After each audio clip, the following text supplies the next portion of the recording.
주해왕 10년 때 서나라와 오랑캐가 다 제나라에게 신하로서 복종했다. 정문공은 제나라 형세가 더욱 커진 걸 보고는 혹 자기 나라를 치지나 않을까 두려워한 나머지 사자를 제왕공에게 보내 동맹을 청했다는 것은 이미 말한 바와 같다. 이에 제왕공은 다시 송, 노, 진, 정, 네 나라 군호와 회견하고 함께 유땅에서 동맹을 맺었다.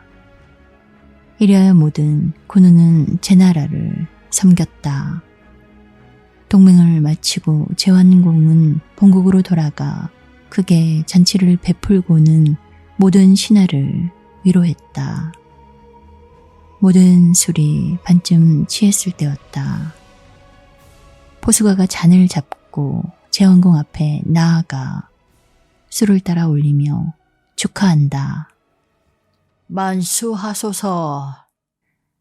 제왕공이 흔연히 술잔을 받아 마신다. 즐겁구나 오늘 날이여. 포수가가 다시 아랜다. 신은 듣건대 총명한 군주와 어진 신하는 비록 즐거울지라도 지난 날에 근심하던 때를 잊지 않는다고 하더이다. 바라건대 주공은 지난날 망명하시던 때를 잊지 말지며 관중은 지난날 함차 속에 잡혀오던 때를 잊지 말지며 영척은 소를 치던 때를 잊지 말아야 합니다. 이 말을 듣자 제왕공은 문득 일어나 자리를 피하면서 분부한다. 과인과 함께 모든 대부는 다 포수가의 말을 잊지 말라. 이것이 우리 제나라 사직의 무궁한 복이로다. 이날 제왕공과 모든 신하는 한자리에서 기쁘게 놀다가 헤어졌다.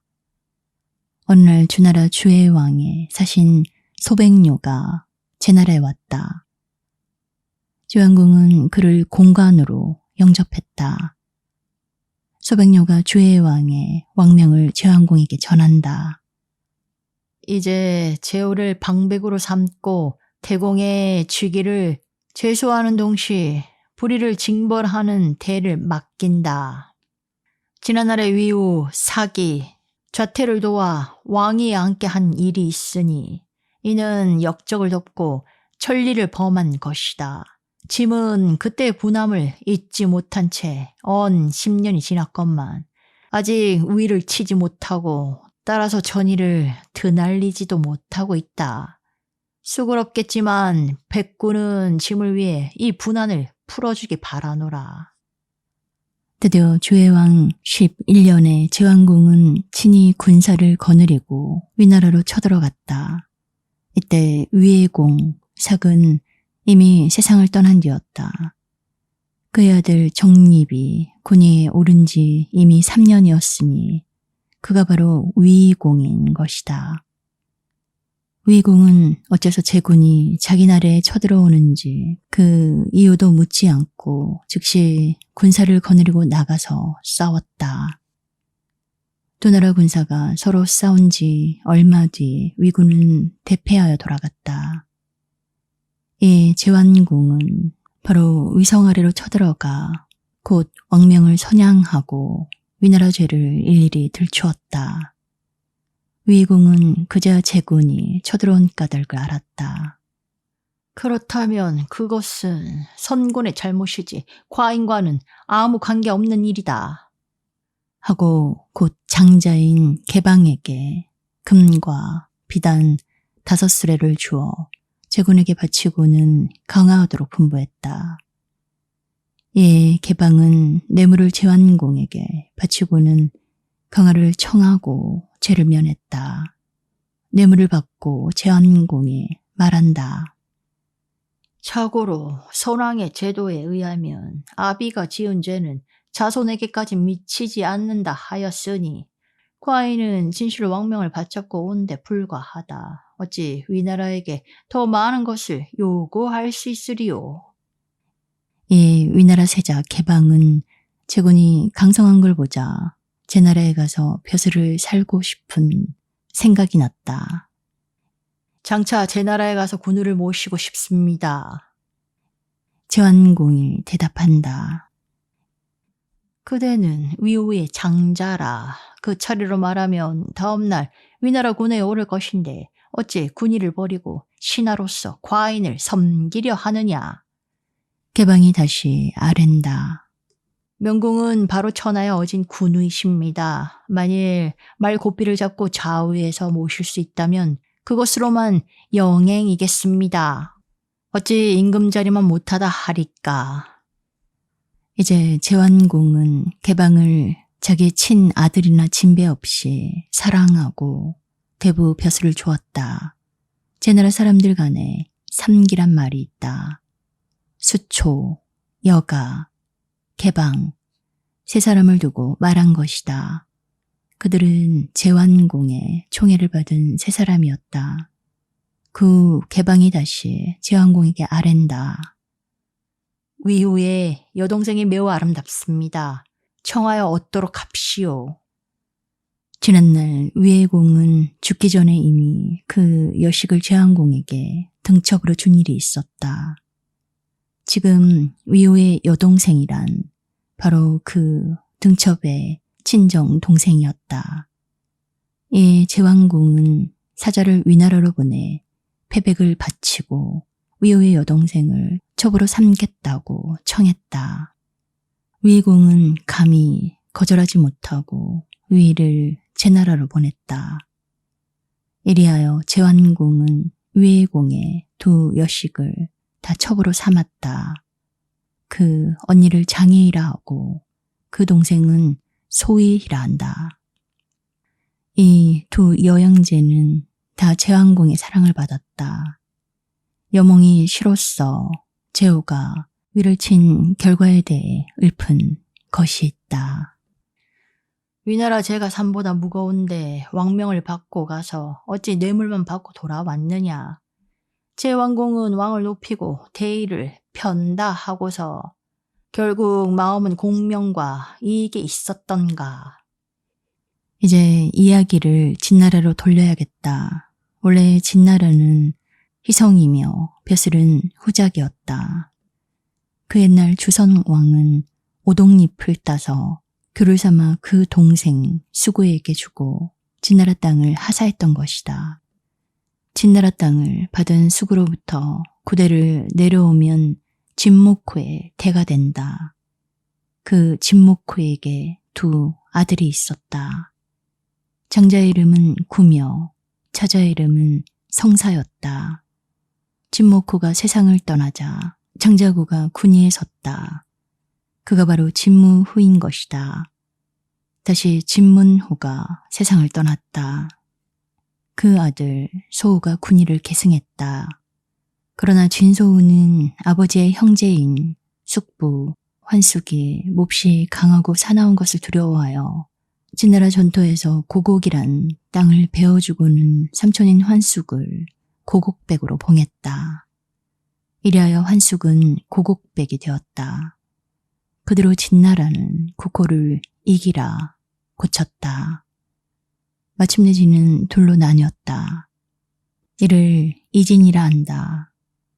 진소우가 군위에 선 지 7년대 일이다.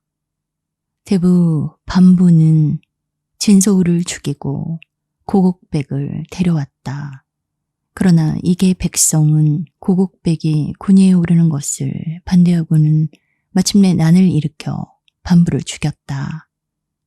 이리하여 진소우의 동생 평이 군위에 올랐다. 그가 바로 진효인 것이다. 진효 8년에 환숙이 죽자 그 아들 화가 고곡 땅을 다스렸다. 그가 고곡 장백인 것이다. 진효 15년에 고곡 백은 익을 쳤다. 진효는 장백을 맞이하여 크게 싸웠으나 패하고 마침내 장백에게 죽음을 당했다. 예, 이게 백성들은 진효의 동생 극을 군위에 세웠다. 그가 바로 진학후인 것이다. 진학후는 선군의 원수도 갚을 겸 다시 진을 통일하고자 군위에 오른 지 2년이 되던 해 군사를 거느리고는 고국을 쳤으나 또한 패하고 마침내 수나라로 달아났다. 이에 익은 진학후의 아들 광을 군위에 세웠다. 그가 바로 진해우인 것이다. 진해우 2년에 고국의 장백은 세상을 떠났다. 이에 장백 아들 칭대가 섰다. 그가 고국의 무공인 것이다. 진해우 9년에 고국의 무공은 장수 한만과 양광을 거느리고는 익을 쳤다. 진해우는 그들을 맞이하여 크게 싸웠으나 마침내 패하고 고국 무공에게 죽음을 당했다.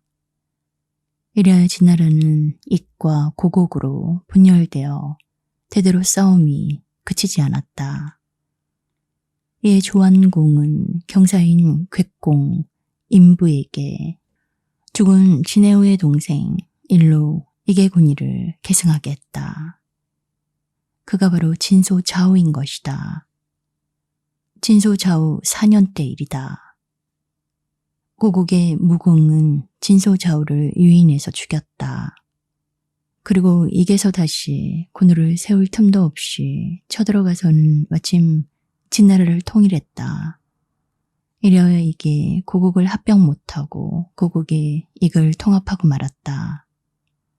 고국의 무공은 나라를 통일하자 강 땅에다 도읍을 정하고는 국호를 다시 진이라고 쳤다. 무공은 진나라 부고에 있는 보물과 그릇을 모조리 수레에 싣고는 주에 가서 주류왕에게 바쳤다. 주류왕은 진무공의 뇌물을 탐해 마침 7만 돌 수 있다는 조건부로 진나라를 승인했다. 이래야 진나라를 통합한 진무공은 군위에 있은 지 39년 만에 세상을 떠났다. 진무공의 뒤를 이어 그 아들 궤제가 군위를 계승했다. 그가 바로 진원공인 것이다. 진원공은 자기 역시 고국의 계통이었건만 환숙 장백의 자손들이 혹 반란을 일으키지는 않을까 그들을 미워했다. 이에 진원공은 대부 사위의 계책을 써서 환숙 장백의 자손들을 유인해 모조리 죽여버렸다. 진원공은 그 공로를 표창하기 위해 사위를 대사공으로 삼았다. 그리고 도읍지인 대성, 강읍의 규모를 크게 넓히고 모든 것을 장려하게 꾸미고 다른 큰 나라 도읍과 비해 조금도 손색 없이 만들었다. 이야기는 지난날로 되돌아간다. 진원공이 세자로 있었을 때이다. 그는 가나라 여자를 아내로 맞이하고는 그 뒤 그녀를 비로 삼았다. 그러나 가인은 아들도 딸도 낳지 못했다. 그래서 진원공은 견융주에 진려를 얻었다. 그녀의 이름을 호이라 한다. 호이는 아들을 낳았다. 그 이름을 중이라 한다. 또 진원공이 사랑하는 소용의 여식도 아들을 낳았다. 그 이름을 이호라 했다. 진무공도 그 아들 헌공 못지않게 여색을 좋아했다. 그래서 진무공은 만년에 늙은 나이로서 제 나라에 사람을 보내 제후의 여식에게까지 청혼했다. 이에 제완공은 자기 장녀를 진나라로 출가시켰다. 제강은 나이 어리고 몹시 아름다웠다. 바여로 사춘기였다. 늙은 진문공으로부터 만족을 얻지 못했다. 이 낌새를 눈치챈 진무공의 아들 진원공은 그 서먹벌되는 제강에게 눈독을 올렸다. 무침 아들뻘되는 진원공은 서모인 제강과 비밀에 교정했다. 이래야 아들까지 낳았다. 진원공은 제강이 낳은 자기 아들을 비밀히 국문 밖으로 보내 신씨라는 백성 집에 기르게 했다. 이름까지도 신생이라 지었다. 진문공이 세상을 떠나고 진원공이 즉위하였을 땐 진원공의 정실인 가희도 이미 세상을 떠난 뒤였다. 이에 진원공은 아버지의 호치인 제강을 자기 부인으로 세웠다. 이때 호의의 몸에서 난 중이는 나이 3세였다. 소용의 여식 몸에서 난 이호도 신생보다 나이 많았다. 그러나 신생을 제강의 소생이라 해서 진원공은 적선이, 장년이 하는 것을 따지지 않고 신생을 세자로 책봉했다. 이리하여 대부 도원관이 태부가 되고 대부 이극이 소부가 되어 서로 세자 신생을 보좌했다. 그러나 기구한 운명의 여인 제강은 그 뒤 오래 살지 못했다. 다만 딸 하나를 더 낳고 세상을 떠났다. 이에 진원공은 죽은 가희의 친정동생을 부인으로 삼았다. 그대의 언니 가희도 소생이 없었다. 이 여아를 잘 보육하여라. 하고 제강이 남기고 죽은 여아를 기르게 했다. 군에 오른 지 15년에 진원공은 군사를 일으켜 여용을 쳤다. 여용은 물밀듯 쳐들어오는 진군을 막을 도리가 없어 강화를 청하고는 두 딸을 진원공에게 바쳤다. 두 딸 중에서 장녀는 이름이 여이며 처녀는 이름이 소이였다. 그중 여인은 나면서부터 절세 미인이었다. 그 아름답기로 말하면 초문왕이 뺏은 식나라 식부인 규씨와 같고 그 요사하기로 말하면 달개와 같고 꾀는 비상하기가 천가닥이나 되고 수단과 거짓은 한 입에서 100가지 말도 쏟아져 나올 수 있는 여자였다. 여인은 그 아름다운 용모로 갖은 아양을 떨며 진원공 앞에서 가장 신용이 있는 체를 했다. 뿐만 아니라 나중에 여인은 정사에까지 참견했다. 그녀가 10마디를 하면 9마디까지는 진원공이 채택했다. 이래야 진원공은 여인을 비할 바 없이 사랑했다. 한 번 마시고 한 번 먹은 것까지도 반드시 함께했다. 그 이듬해 여인은 아들을 낳았다. 이름을 해제라 했다. 그 이듬해 소희도 또한 아들을 낳았다. 이름을 탁자라 하였다. 진원공은 이미 여의에게 홀딱 반해 있었다. 더구나 아들까지 두었겠다. 마침내 지난날에 제강 따위는 깨끗이 잊어버렸다. 그는 여의를 부인으로 세우고자 하루는 태복 곽원을 불러 점을 쳐보게 했다. 이에 곽원이 귀갑을 태워 열문을 보고서는 그 징조에 관한 글을 바친다. 그 글에 하였으되 마음대로 하면 변이 생기니 그대의 아름다움을 뺐으리로다. 향기와 고약한 냄새를 비교해보라. 10년이 지나도 오히려 효란 냄새 사라지지 않으리라. 진원공이 그 글을 보고 묻는다. 이게 무슨 뜻이냐? 곽원이 낱낱이 새겨져 아랜다. 투란 것은 변이란 뜻입니다. 오로지 생각대로 하려들면 마음에 또한 별난이 생기기 때문에 전지투라고 한 것입니다. 또 둘째 귀절에 가서 양이란 것은 뺏는다는 뜻이며 유는 아름답다는 뜻입니다. 마음이 변하면 좋고 나쁜 것을 분별할 수 없기 때문에 양공지우라고 한 것입니다.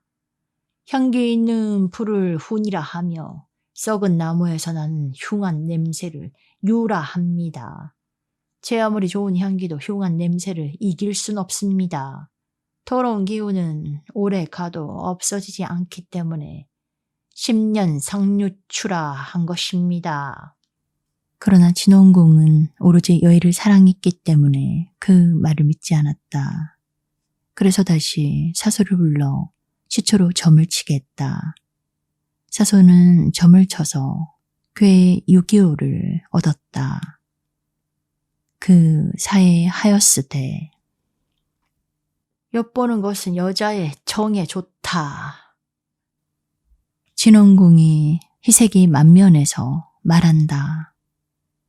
여자가 안에 거처하며 바깥을 내다보는 것은 여자로서 가장 바른 태도다. 이보다 길한 괴는 없을 것이다. 곁에서 곽언이 간한다. 천지개벽 이래 먼저 모양이 있는지 수가 생겼습니다. 그러므로 불에 태운 귀갑에 나타난 모양이 앞서는 것입니다. 복서의 수는 그 뒤를 따르는 것입니다. 복서의 수보다 구갑의 상을 따릅시오. 사소도 정색하고 아랜다. 예법에 보면 적출로서 두 장자가 있을 수 없은즉 제후는 2번 정실 부인을 두지 않는다고 하였습니다. 즉 이 사에 나타난 엿본다는 뜻은 다시 부인을 둔다는 뜻입니다. 어찌 바르고 좋은 일이라 하겠습니까? 이는 바르지 못한 일이고 보면 무슨 이익이 있겠습니까? 이는 영리로서 볼지라도 결코 길한 징조라 할 수 없습니다. 진원공은 두 신하를 싸늘하게 비웃었다. 만일 복서가 맞다면 그건 다 잡것들의 수작일 것이다. 마침내 진원공은 사소, 곽원의 말을 듣지 않고 태길의 종묘에 고하고 여의를 부인으로 삼고 소희를 차비로 봉했다. 사소가 대부 이극을 보고 탄식한다. 장차 진나라가 망하겠구려. 이 일을 어찌하면 좋겠소. 이극이 묻는다. 진나라를 망할 자 그 누구일까요? 사소가 대답한다. 저 여용일 것이요. 그러나 이극은 그 말을 알아듣지 못하고는 사소의 얼굴만 쳐다봤다. 사소가 설명한다. 옛날 하나라 고랑은 유씨를 정벌했을 때 유씨 사람이 말이라는 여자를 바쳤소. 그 골은 마리를 총애하다가 마침내 나라를 망쳤지요. 은나라 주왕은 유소를 정벌했을 때 유소는 그 여식 달기를 바쳤소. 주왕은 달기를 사랑하다가 마침 은나라를 망쳤소. 주유왕은 포인이 바친 포사를 총애하다가 마침내 서주를 망쳤습니다. 이제 우리 진나라는 여용을 정벌해서 여의를 얻었소. 주공이 지나치게 사랑하니 안이 망하고 어찌하겠소. 말을 마치자 사소는 표현이 가버렸다. 이때 마침 태북 곽언이 이극 곁으로 왔다. 이극은 방금 들은 사소의 말을 곽언에게 대충 말하고는 의견을 물었다. 그러나 곽언의 의견은 사소와는 달랐다. 우리나라는 장차 어지럽겠지만 망하진 않을 것이요. 옛날 당숙이 주성왕으로부터 우리나라 땅을 받았을 때 그때 누가 점을 치니까 진실로 천하를 바로잡아 다시 왕국을 세운다는 패가 나왔다 합니다. 앞으로 진나라 업적이 바야흐로 큰 것인데 어찌 망할 리가 있겠습니까?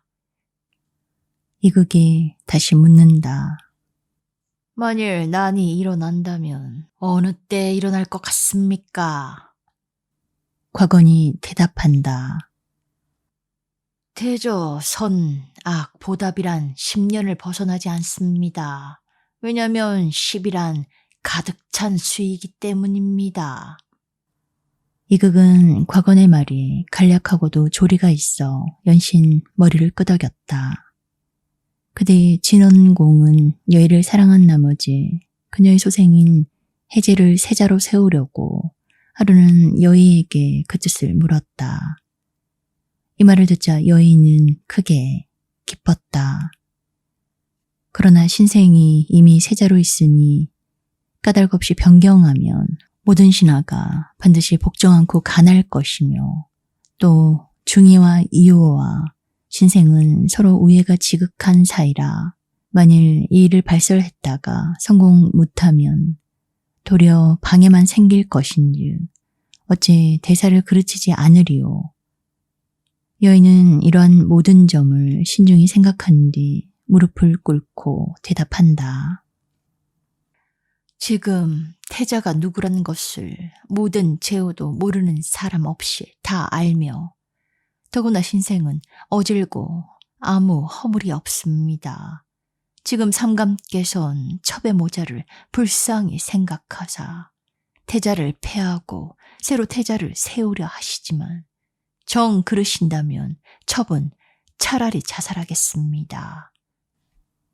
가히 미치다시피 혹하여버린 진원공은 여우 같은 여의의 말을 진담으로 고지 듣고는 마침 세자 문제에 대해 다시 말을 하지 않았다. 원래 진원공에게 아첨에서 총애를 받는 두 대부가 있었다. 하나는 이름을 양오라 하며 또 하나는 이름을 동관오라 했다. 그들은 박간이를 진원공에게 고해 바치고는 총애를 받으면서 가진 권세를 다 부렸다. 그래서 진나라 사람은 그 두 사람을 이오라 불렀다. 또 시라는 배우가 있었다. 그는 매우 자색이 아름다운 미소년이었다. 뿐만 아니라 영리하고 꾀도 많고 구변이 대단했다. 진원공은 미소년 시를 매우 사랑하고 드디어 잠자리까지 함께했다. 그래서 시는 제 맘대로 궁성 출입을 했고 마침내 여의와도 간통했다. 그들의 정은 비밀리에 나날이 깊어갔다. 어느 날 그날도 여인은 시와 교정하고 나서 자기의 심중을 말했다. 즉 어떻게 하면 새 공자를 각기 이간시키고 자기 아들을 세자로 세울 수 있느냐는 것이었다. 배우시는 여의를 위해 계책을 세웠다. 이 일을 꾸미려면 지방을 다스려야 한다는 구실을 만들고 새 공자를 먼 곳으로 떠나보낸 기라야 가히 이를 추진할 수가 있습니다. 또한 반드시 우리 일을 위해 힘써줄 외신이 있어야 합니다. 즉 이호와 손을 잡지 않으면 안 됩니다. 그러니 부인은 금은을 아끼지 말고 그들과 손을 잡읍시오. 그들이 주공께 진언하면 주공이 듣지 않을 리 없습니다. 여의가 많은 금과 비단을 시에게 내주며 부탁한다. 만일 일만 뜻대로 된다면 내 몫을 아끼리오. 그러니 이것을 양호와 관동호에게 적당히 나눠주게. 배우 시는 먼저 양호를 찾아갔다. 우리 군부인께서 대부와 친숙고자 하사 약간의 물건을 보내셨습니다. 이건 우선 경의를 표합심이오. 양호가 크게 놀라 묻는다. 군부인께서는 무엇을 내게 요구하시는가? 반드시 내게 부탁이 있으실 것이다. 그대가 까닭을 말하지 않으면 나는 결코 받지 않겠노라. 이 말을 듣자 시는 여의의 계책과 소원을 재고했다. 그자의 양호가 빙그레 웃으며 말한다. 이 일을 성취하려면 반드시 동관호와 손을 잡아야만 하네. 그러지 않아도 부인께서 또한 대부에게 보낸 만큼 동관호에게도 경의를 표하기로 작정하셨습니다. 얼마 뒤 양호와 시는 함께 동관호의 집으로 갔다.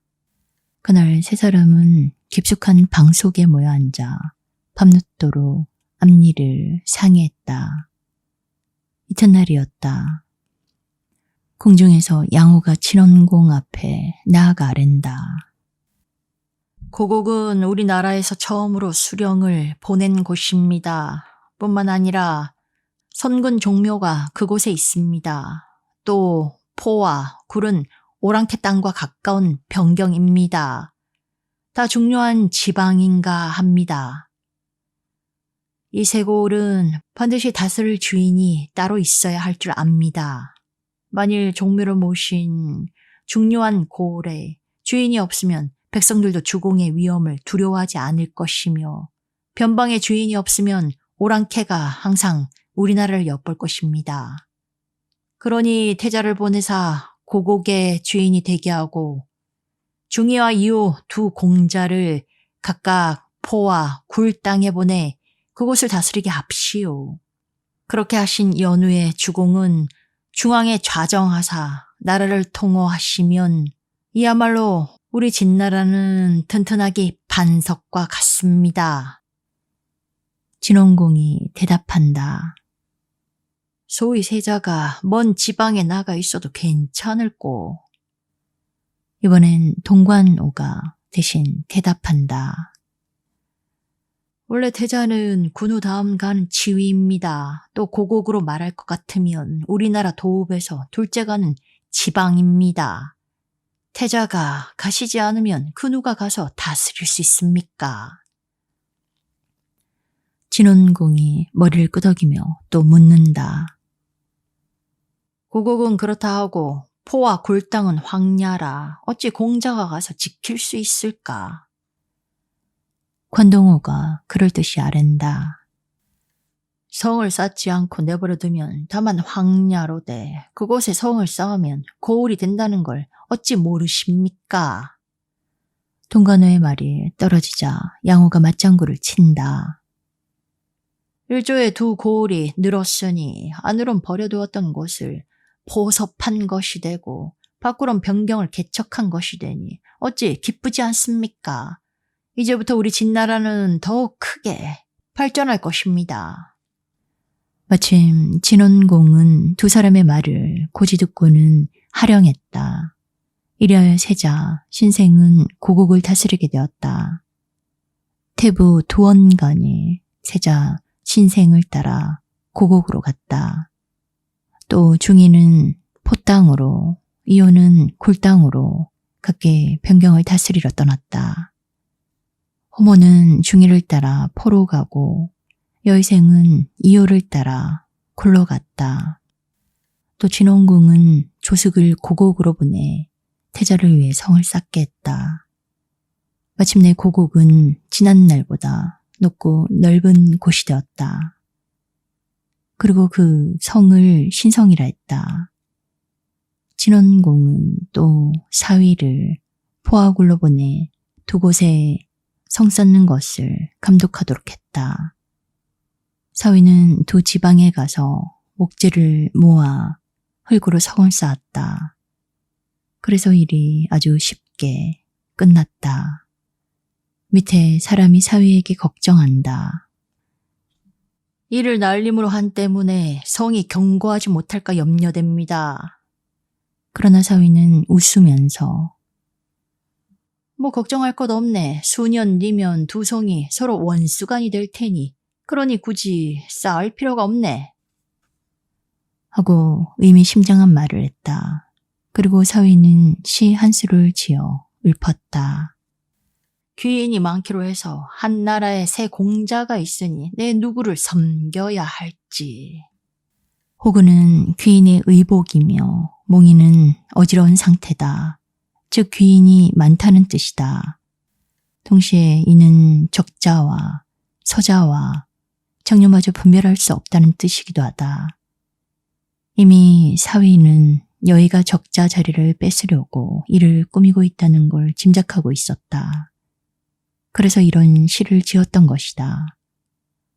어떻게 신생과 두 공자는 다 서울에서 몰려나 먼 시골로 갔던 것이다. 결국 있으나 마나한 것들이 진원공 좌우에 남아있을 뿐이다. 여인은 더욱 아양을 떨며 진원공을 녹이고 총애를 받아들이기에 급급했다. 여몽이 시로써 이 일을 탄식한 것이 있다. 여색이란 원래 재앙의 근본이니 여의를 총애한 진원공이야말로 호남한 임금이다. 헛되이 먼 시골에 성을 쌓았을 뿐 창과 칼이 국문에 숨은 걸 어찌 알리오. 그대 진원공은 새로이 이군을 편성했다. 그는 친히 상군 장수가 되고 세자 신생을 하군 장수로 삼았다. 마침내 그는 대부조숙과 필만 등을 거느리고는 적, 곽, 위를 쳐서 새나라를 아주 없애버렸다. 이에 진원궁은 적당을 조숙에게 하사하고 윗땅을 필만에게 하사하고 각기에 가서 그곳을 다스리도록 했다. 하군 장수로 싸움에 나아가 공을 세운 세자 신생은 백성들 간에 더욱 그 이름을 날렸다. 반면 여인은 세자 신생을 더욱 시기하고 미워했다. 그만큼 세자에 대한 모략도 점점 흉측했다. 한편 초나라는 그대의 어떠했던가. 초나라 웅간, 웅운, 두 형제는 다 문무소생이었으나 동생 웅운이 그 형보다는 재주로나 지혜로나 월등 뛰어났다. 그러므로 그 어머니 문부인도 큰 아들보다는 둘째 아들 웅운을 더 사랑했고 백성도 그를 더 존경했다. 그 형 웅간은 이미 군의를 계승했으나 자기보다 모든 점에서 뛰어난 그 동생 웅운을 항상 미워했다. 그는 기회만 있으면 동생을 죽일 작정이었다. 그러는 것만이 후한을 없애는 길이라 믿었다. 그러나 모든 신하가 웅운을 존경하기 때문에寧금 결정을 짓지 못했다. 그렇다면 그는 얼마나 백성을 잘 다스렸던가. 그는 원래 놀기 좋아하는 성미여서 정사엔 등한했다. 그는 오로지 사냥질만 했다. 그는 군의에 오른 지 3년이 지났으나 한 가지도 새로이 시설한 것이 없었다. 백성은 그를 존경하지 않았다. 이러한 정세를 누구보다도 세밀히 관찰한 것은 웅운이었다. 웅운은 어느덧 많은 무사를 비밀히 양성했다. 어느 날 그의 형 웅간은 사냥을 나갔다. 미리 웅운은 많은 무사를 도중에 매복시켰다. 드디어 웅운의 지휘 아래 무사들은 사냥가는 웅간의 수레를 습격했다. 마침내 웅간은 동생 손에 살해되었다. 형을 죽인 웅운은 그 어머니 문부인에게 가서 형님은 갑자기 병원으로 세상을 떠났습니다. 하고 거짓말을 했다.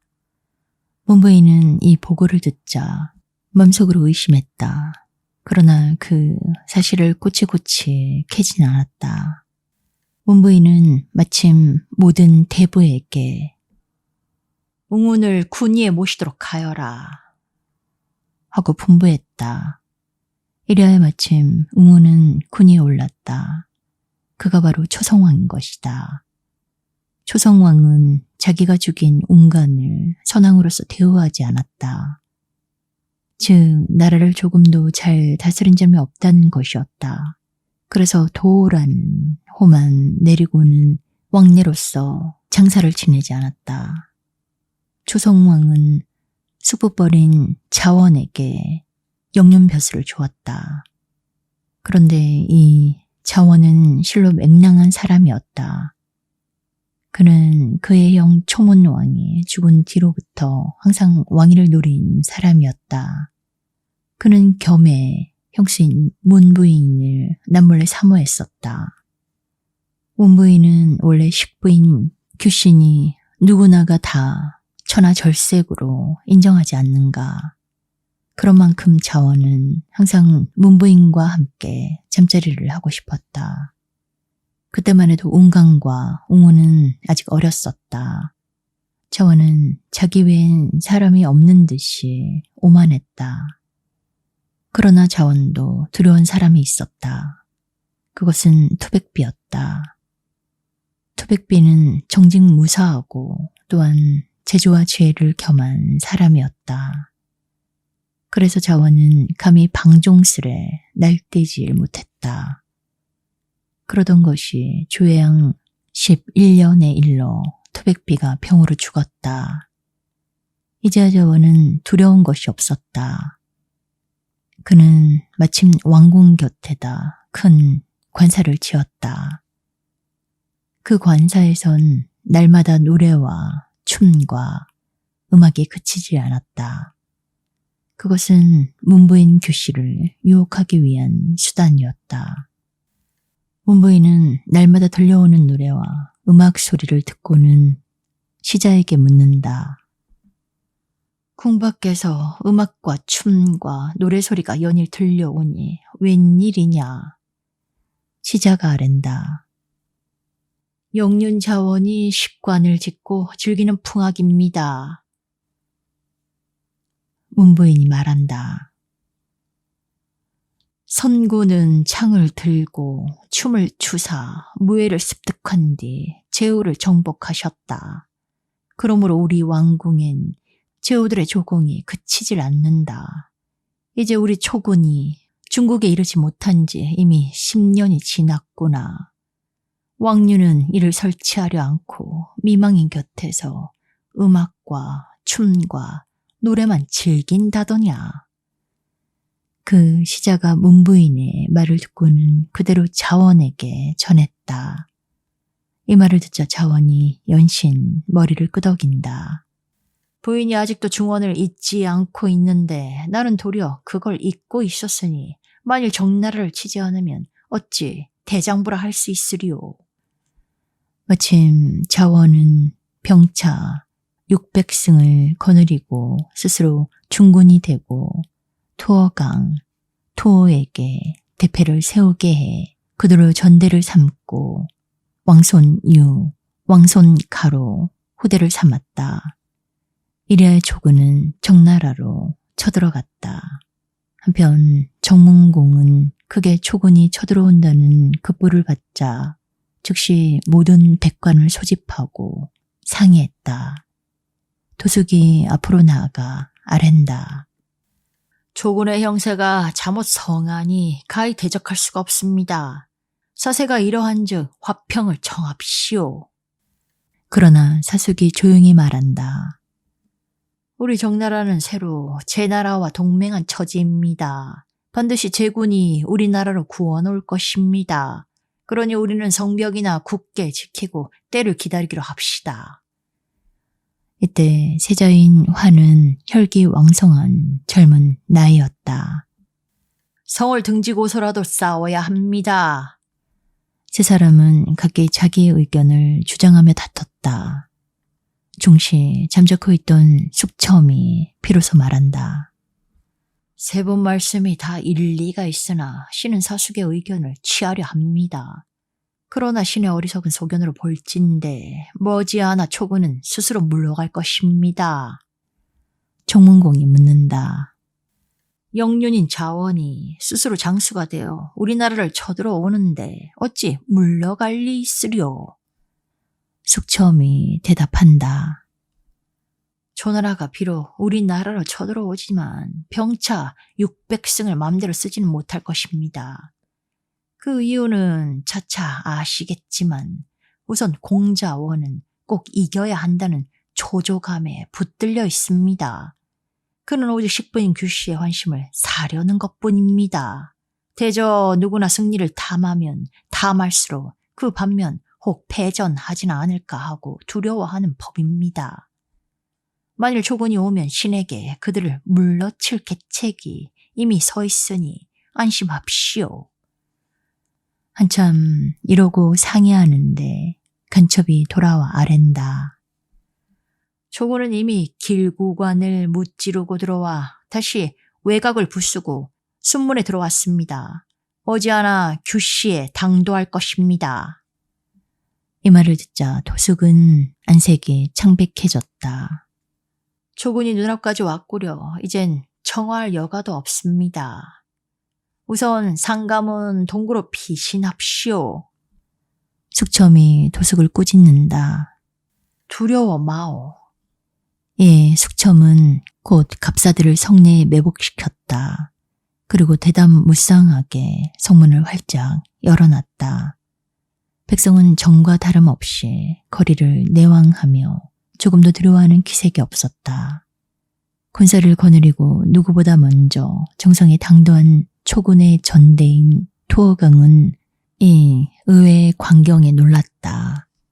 아무리 성의를 바라봐도 전혀 정군의 동정이 없었다. 토호강은 점점 마음속에서 별의별 의혹이 일어났다. 이건 반드시 까닭이 있구나. 틀림없이 속임수를 쓰는 모양이다. 우리를 성 안으로 끌어들이려는 수단임이 분명하다. 경솔이 나아가선 안 된다. 그는 혼자 이렇게 중얼거리고 영륜, 자원이 오면 일단 상의하기로 작정했다. 이에 그는 다시 정성을 떠나 오리 밖에 하체했다. 얼마 후 자원이 대군을 거느리고 당도했다. 토호강은 정나라 성중에 안정된 광경을 자세히 보고했다. 자원은 급히 높은 언덕에 올라가서 정성을 바라봤다. 그러나 토호강의 보고와는 좀 달랐다. 정성 위엔 정기가 정숙하고 무장한 군사가 숲처럼 늘어서 있었다. 자원이 이를 보고는 연신 자탄한다. 정나라엔 훌륭한 신하가 3사람이 있다더니 그들의 계책이란 참으로 측량할 수가 없구나. 만일 이번 거사에 내 실수하면 무슨 면목으로 돌아가 문부인을 대하리오. 우선 정나라 허실부터 탐지한 연후 바야흐로 성을 공격하리라. 이튿날이었다. 촉은 후대인 왕손유로부터 급한 소식이 왔다. 그 사자가 알리는 소식이야말로 자원에겐 청천벽력이었다. 정탐군들의 보고에 의하면 지금 제후가 송, 노 두 나라 군호와 함께 친히 대군을 거느리고서 정나라를 구원하러 오는 중이라 합니다. 이 보고를 받고 토호강 등 모든 장수는 감히 정성으로 전진하지 못했다. 촉은 자원의 군령만을 기다렸다. 그리고 대적을 맞이할 준비만 했다. 자원은 땅이 꺼질 듯 크게 한숨을 쉬었다. 제후가 우리의 돌아갈 길을 끊으면 우리는 앞뒤로 적군 속에 들고 만다.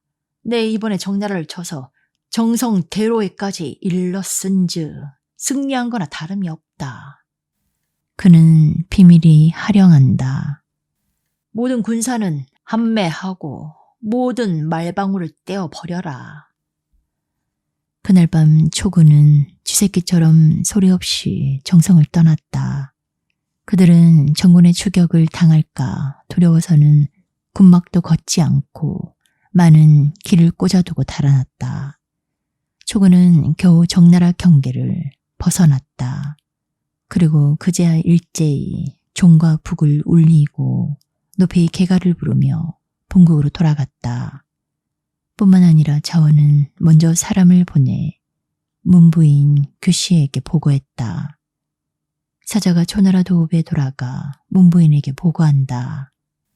우리 영륜이 쾌히 이 기사 회군하는 중입니다.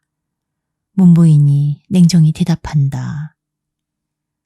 영륜이 많이 적을 쳐서 성공을 했으면 마땅히 백성에게 선시하고 상벌을 밝히고 태묘에 고하고 선왕의 영혼을 위안할지라. 이런 미망이니 무엇을 관섭할 것이 있으리요. 자원은 돌아 문부인의 말을 전해 듣고는 크게 부끄러워 밤에 잠을 이루지 못했다. 그러나 거짓말이 오래 갈 수 있으리요. 초성왕 웅우는 자원이 싸우지도 않고 돌아왔다는 소문을 듣고는 그를 좋아하지 않았다. 한편 정나라 숙첨은 친히 군사를 동독하며 순성했다. 그가 잠 한숨 자지 못한 동안 새벽이 되었다. 그는 아득히 촉은 병막을 가리키며 말한다. 저건 빈 군막이다. 초고는 이미 다 달아났다. 모든 군사가 숙첨의 말을 믿지 않고 서로 쳐다보다가 묻는다. 빈 군막이란 뭘로 아십니까? 숙첨이 설명한다. 대저 군막이란 대장이 거처하는 곳이다. 징을 울려 공격할새 군사들의 소리가 진동하는 법이다. 그런데 자세히 바라보아라. 지금 어떠하냐? 무새들이 그 위에서 놀며 우짖고 있지 않느냐? 그러므로 빈막이라는 걸 알 수가 있다. 내 생각으로 말하면 이는 제후가 우리를 도우려고 오는 중인 것 같다. 것이다. 그러기에 초고는 이 소문을 먼저 듣고 달아났을 것이다. 그런지 얼마 뒤 간첩이 와서 보고한다. 제후가 과연 우리나라를 도우려 오는 중이라고 합니다. 그들은 머지않아 우리 정나라 경계에 당도할 것이라 합니다. 그리고 초구는 이미 소문을 듣고 다 본국으로 돌아갔습니다. 이 말을 듣자 정나라 모든 군사는 비로소 숙첨에 밝은 식견에 탐복했다. 정나라는 즉시 구원오는 제한공에게 신하를 보내 영접하는 동시 멀리 구원온 제한공의 일행인 송우와 노우에게도 극진한 대접을 했다. 이로부터 정나라는 제나라에 감복하고 다시 두맘을 품지 않았다. 한편 그대 초나라는 어떠했던가. 자원은 정나라를 줬으나 아무 공을 세우지 못했으므로 불안했다. 그러면 그럴수록 그는 왕위를 빼앗아야겠다고 더욱 초조해졌다. 그는 먼저 문부인의 몸부터 정복한 연후 이 일을 추진하기로 했다. 이때 마침 문부인은 몸이 약간 편치 못해 자리에 누워 있었다. 자원은 기회를 놓치지 않고 문병한다는 핑계로 내공에 들어갔다. 마침내 그는 침구를 내공하도로 옮겨 거처했다. 그가 궁에서 나오지 아니한 지 3일이 지났다. 뿐만 아니라 자원의 부하 수백인이 무장하고 궁 밖을 경비했다. 대비 투렴은 이 사실을 알자 즉시 궁내로 들어갔다. 투렴이 자원의 침상에 가서 보니 자원은 마침 거울을 앞에 놓고는 수염을 다듬고 있었다. 투렴은 자원이 보는 거울을 옆으로 밀어놓으며 꾸짖는다. 이곳이 어찌 사람의 신하된 자가 머리에 빗질하고 목욕할 곳이리요. 영유는 속히 궁 밖으로 나가라. 자원이 눈을 부릅뜬다. 이곳은 내 집이며 궁실이라.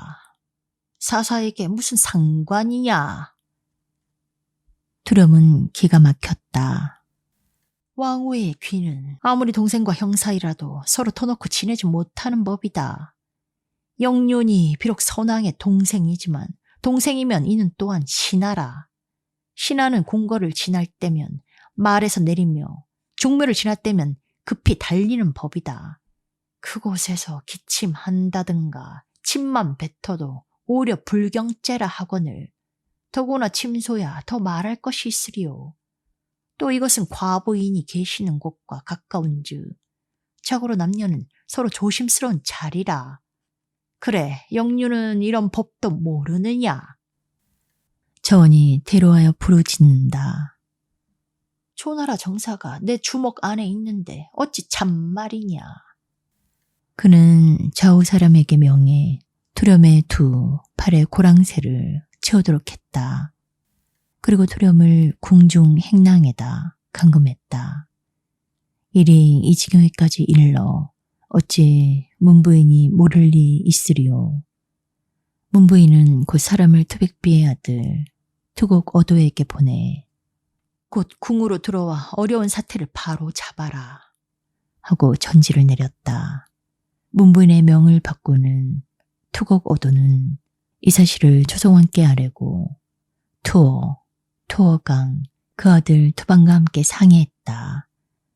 그날 밤 투곡 어도와 두 시내들은 한밤중에 무사를 거느리고는 왕궁을 에워싸고 있는 자원의 부하들을 잡아 죽이러 갔다. 이에 궁을 경비하고 있던 자원의 부하들은 크게 놀라 싸울 생각도 않고 일시에 달아났다. 이때 자원은 바깥 형세가 어떻게 된 줄도 모르고 한 궁녀를 끌어안고는 취한 채 자고 있었다. 그는 감미로운 꿈속에서 소란한 바깥소리에 놀라 깼다. 그리고 그는 성큼 칼을 잡고는 일어나서 문을 열었다. 누가 문을 향하고 마루를 걸어온다. 투반이 칼을 잡고 자기를 노려보면서 오지 않는가. 자원이 크게 꾸짖는다. 내 놈이 난을 일으켰느냐? 투반이 가까이 오면서 대답한다. 나는 난을 일으킨 자가 아니다. 난을 일으킨 자를 죽이러 왔다. 이 자원과 투반은 서로 어우러져 싸웠다. 그들이 불과 수합을 싸웠을 때 토호관과 토호가 일제히 달려왔다. 자원도 도저히 감당할 수 없음을 알고는 휙 돌아서서 문을 박차고 달아나려 했다. 순간 투반의 칼이 야릇한 빛을 그었다. 동시에 자원의 목에 떨어져 굴렀다. 한편 투곡오도는 갇혀있는 투렴의 고랑새를 풀어주고는 함께 밖으로 뛰어나왔다. 그들은 문부인 침실 밖에 머리를 조아리고는 무난한 뒤 물러나갔다. 이튿날 이른 아침 초성왕 웅우는 어전에서 백관에 조례를 받은 뒤 자원의 집을 도륙하고 그 죄상을 써서 거리에 걸어라 하고 지엄한 분부를 내렸다. 여몽이 시로써 죽은 자원을 읊은 것이 있다.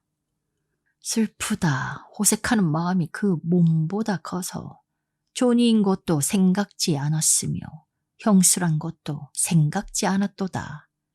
미친 듯 날뛴 그 마음을 이상하다 마라. 문부인은 원래 천하절색 식부인이 아닌가. 여기서 잠시 투곡오도의 가게를 살펴보기로 한다. 투곡오도의 조부는 투약오인이 그는 운나라 여자를 아내로 맞이해서 투백비를 낳았다. 투약오가 세상을 떠났을 때 백비는 아직 나이가 어렸다. 백비는 그 어머니를 따라 운나라에 가서 살며 그곳 궁중을 드나들었다. 궁중의 운부인은 백비를 자기 소생이나 친배 없이 사랑했다. 이때 운부인에게도 딸이 하나 있었다. 그러니 백비에겐 그 소녀가 외갓집으로 누이동생뻘이었다. 그들은 어릴 때부터 어깨동무로 궁중에서 짝지어 놀았다. 어른들은 그들이 장성한 뒤 함께 노는 것을 내버려뒀다. 어느덧 젊은 남녀는 넘지 못할 관계를 맺었다.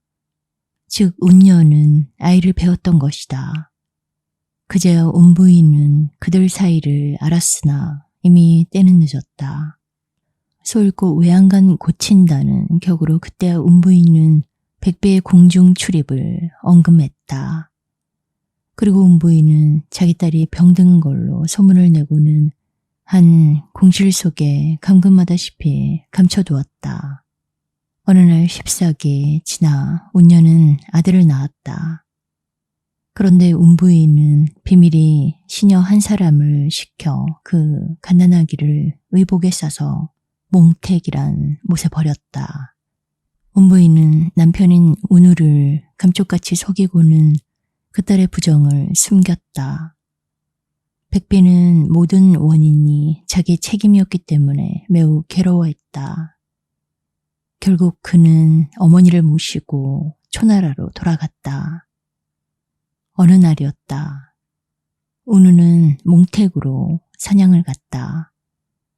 그는 몽택 물가에 맹호 한 마리가 쭈그리고 앉아있는 걸 봤다. 운우가 좌우 부하에게 명한다. 일제히 활을 쏘아 저 범을 잡도록 하여라. 화살은 빗발치듯 범에게로 날아갔다. 그러나 화살은 한 대도 범에게 맞지 않았다. 뿐만 아니라 범은 조금도 두려워하지 않고 꼼짝 않았다. 운우는 하도 괴이해서 몸 가까이 가서 범의 동정을 한번 보고 오너라 하고 분부했다. 분부를 받고 갔던 자가 다시 돌아와 아랜다. 범이 갓난아기를 안고 젖을 빨립니다. 그래 그런지 사람을 봐도 두려워하지 않습니다. 이 말을 들은 운우는 그 갓난아기는 보통 어린 것이 아닐 것이다. 아마 신의 것일 게다. 갓난아기와 범을 놀라게 하지 마라. 차 타나고 그곳을 떠나 다른 곳으로 갔다. 운우는 다른 곳에서 사냥을 마치고 그날 황혼에야 궁으로 돌아갔다. 궁으로 돌아간 운우가 부인에게 말한다. 오늘 몽택에 갔다가 참 기이한 걸 봤소. 부인은 몽택이란 말을 듣자 급히 묻는다. 무슨 일이라도 있었습니까? 예, 운우는 범이 갓난아이에게 젖을 빨리던 일을 말했다. 이 말을 듣자 부인은 머리를 숙이며 힘없이 말한다. 부군은 모르시겠지만 그건 첩이 버린 애기입니다. 이번엔 운우가 크게 놀랐다. 부인은 그 갓난아기를 어디서 얻어다 버렸소. 그저 부인이 차근차근 말한다. 부군은 과도히 첩을 허물 맙시오. 그 갓난아기는 사실 우리 여아가 투백비와 관계해서 난 것입니다. 첩은 여아의 이름을 더럽힐까 두려워서 시자에게 명해 비밀히 그 갓난아기를 몽택에 버리게 했습니다. 첩이 듣건대 옛날에 강호는 거인의 발자국을 밟고 잉태해 아들을 낳자 물에 버렸다 하더이다. 그러는 알짐승들이 모여들어 그 갓난아기를 끌어내어 날개로 보호했기 때문에 강호는 자기 소생이 신물인 줄 알고 다시 데려와 길렀고 이름을 기라 하였습니다. 기는 장성하여 벼슬이 후지게 일렀고 드디어 주나라 시조가 되셨습니다. 이제 우리 여아가 낳은 아기를 범이 젖을 빨리며 보호한다느니 그 아기도 반드시 후일에 큰 인물이 될 것입니다. 그러니 다시 데려와 기르면 어떻겠습니까? 운우는 부인의 뜻을 응낙하고 즉시 사람을 몽택에 보내 외손자를 데려왔다. 그리고 딸에게 내줘 기르게 했다. 그 이듬해 운우는 딸을 초나라로 보내 토백비와 결혼을 시켰다. 초나라 사람은 젖을 고기라 하며 범을 얻으라 한다. 그래서 토백비는 범이 젖을 먹였다는 뜻에서 그 아들 이름을 고고도라 지었다. 그리고 자를 자문이라 했다. 지금도 웅면현에 도양이란 곳이 있다. 즉 자문이 출생한 곳이다. 고고도는 점점 자라면서부터 백성을 편안하게 하고 나라를 다스릴 만한 재질과 종으로 문과 횡으로 물을 겸전했다. 그의 아버지 백비가 초나라 대부로 있다 죽자 고고도는 그들을 이어 역시 대부가 되었다. 그런데 자원이 죽자 영륜 자리가 비었다. 초성왕은 두렴을 영륜으로 삼으려 했다. 두렴이 사양한다. 지금 우리 초나라와 대적하게 된 것은 바로 제나라입니다. 제나라는 관중과 영척을 등용해 국부병강합니다. 신으로 말하면 도저히 관중 제주를 따를 수 없습니다. 왕께서 우리 초나라 정사를 바로 잡고 기강을 세우신 뒤 중원과 겨루시려면 반드시 투고거도를 영륜 자리에 앉혀야 할 줄로 아랩니다. 곁에 있던 모든 백관도 일제히 반드시 투고고도를 등용해야만 바야흐로 영륜의 직책을 완수하리다 하고 아랜다. 초성왕은 그들의 뜻을 윤허하고 마침내 투고고도로 영륜을 삼았다. 초성왕이 모든 신하에게 하명한다.